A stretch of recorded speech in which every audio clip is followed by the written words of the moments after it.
নমরুদ বলে, ইব্রাহিম তুমি নাকি মূর্তির পূজা না করে কোন নতুন রবের ইবাদত করো, কে তোমার রব? সাইয়েদনা ইব্রাহিম বললেন, রব্বি আল্লাযী ইউহয়ী ওয়া ইউমীত, আমি এমন রবের ইবাদত করি যিনি জীবন দেন, যিনি মৃত্যু দেন। নমরুদ বলে, তাই নাকি? তোমার রব জীবন দেয় মৃত্যু দেয়, আর এটা তো আমি দেই, আমিও তো জীবন দেই, আমিও তো মৃত্যু দেই। সাইয়েদনা ইব্রাহিম বললেন, কেমন করে তুমি জীবন দাও মৃত্যু দাও, একটু দেখাও তো। নমরুদ জেলখানা থেকে দুজন কয়েদিকে ডেকে আনলো, কয়েদি এনে অর্ডার করলো, একটাকে এখনই শিরোচ্ছেদ, হেড অফ, ডেথ পেনাল্টি, মৃত্যুদণ্ড দেয়া হলো, ফিনকি দিয়ে রক্ত বেরোলো। নমরুদ বলে, দেখো দুজনকে ধরে আনলাম, একজন কয়েদিকে দিলাম ডেথ পেনাল্টি, মৃত্যুদণ্ড, ওরে মৃত্যু দিলাম। আরেকজন যে দাঁড়িয়ে আছে, চাইলে ওরেও আমি মৃত্যুদণ্ড দিতে পারি, কিন্তু না, ওরে আমি দিব না, ওরে আমি বাঁচাইয়া দিলাম, ছেড়ে দিলাম, মানে জীবন দিলাম। দেখো ইব্রাহিম, তোমার চোখের সামনে একজনরে মৃত্যু দিলাম, আরেকজনরে জীবন দিলাম। আপাত দৃষ্টিতে তাই তো, একজনরে তো জীবন দিল, আরেকজনরে মৃত্যু দিল। সাইয়েদনা ইব্রাহিম এবার বিপাকে পড়ে গেলেন, কিন্তু এক একজন নবীকে আল্লাহ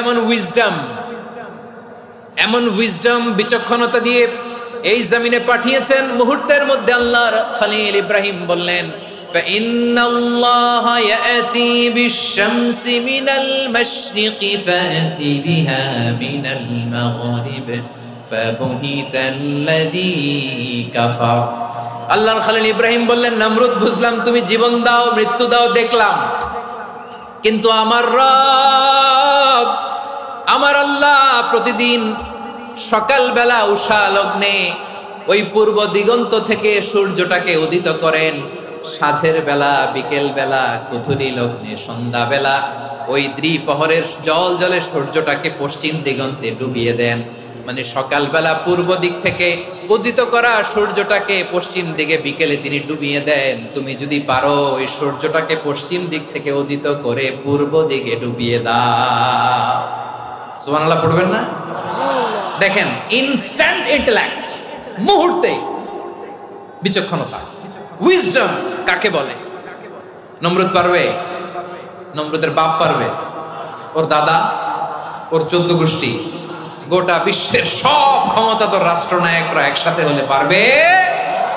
ফাবুহিতাল্লাযী কাফার পারে নাই, ব্যর্থ হয়েছে। এবার তেলে বেগুনে জ্বলে উঠেছে, রেগে মেগে আগুন বলে, ফালকুহু ফিল জাহিম, ওর সাথে তর্ক নাই, না পেরে এবার এটারে আগুনে ফেলা। বিশাল বিশাল গাছ কেটে লাকড়ি এনে আগুনের কুণ্ডলি বানানো হলো, দাও দাও দাও দাও করে আগুন জ্বলে।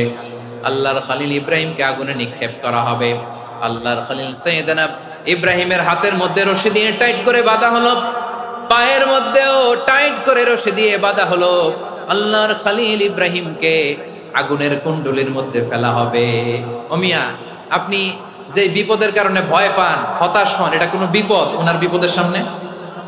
পটুয়াখালী আওয়াজ করে বলুন, সাইয়েদনা খলিল ইব্রাহিমের বিপদের সামনে আমাদের বিপদগুলো কোনো বিপদ?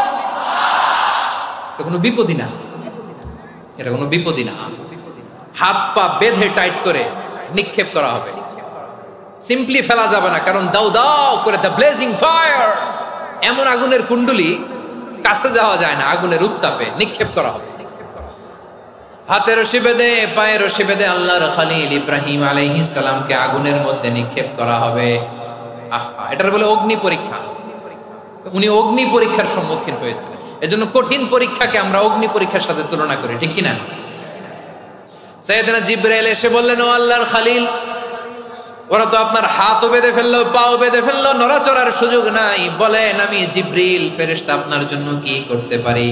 আল্লাহর খলিল ইব্রাহিম বলেন, ও জিবরাইল, তোমার কাছে আমার কোনো চাওয়া পাওয়া নাই। সুবহানাল্লাহ বলেন।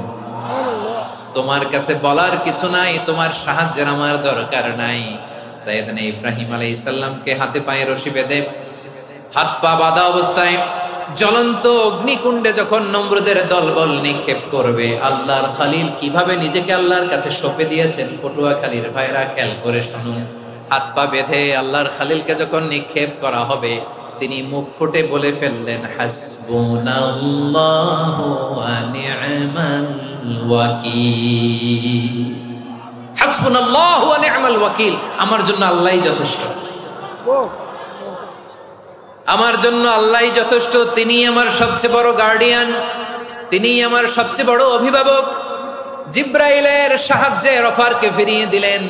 দুনিয়ার বুকে কারো কাছে কিছু বলেন নাই, মুখ ফুটে বলেছেন হাসবুনাল্লাহ। ও আমার পটুয়াখালীর প্রাণের ভাইয়েরা, খেয়াল রাখবেন, কোন বান্দা তার হাতে থাকা সব চেষ্টাটুকুন করার পরে মুখ ফসকে মুখ দিয়ে যখন বলে ফেলে হাসবুনাল্লাহ, বান্দা যখন হাসবুনাল্লাহ বলে ফেলে, ওই ব্যাপারটা ডিল করার দায়িত্ব স্বয়ং আল্লাহ আরশের উপর থেকে নিয়ে নেয়। আপনি যখন বলে ফেলবেন হাসবুনাল্লাহ, এটা ডিলিং করবে কে তখন?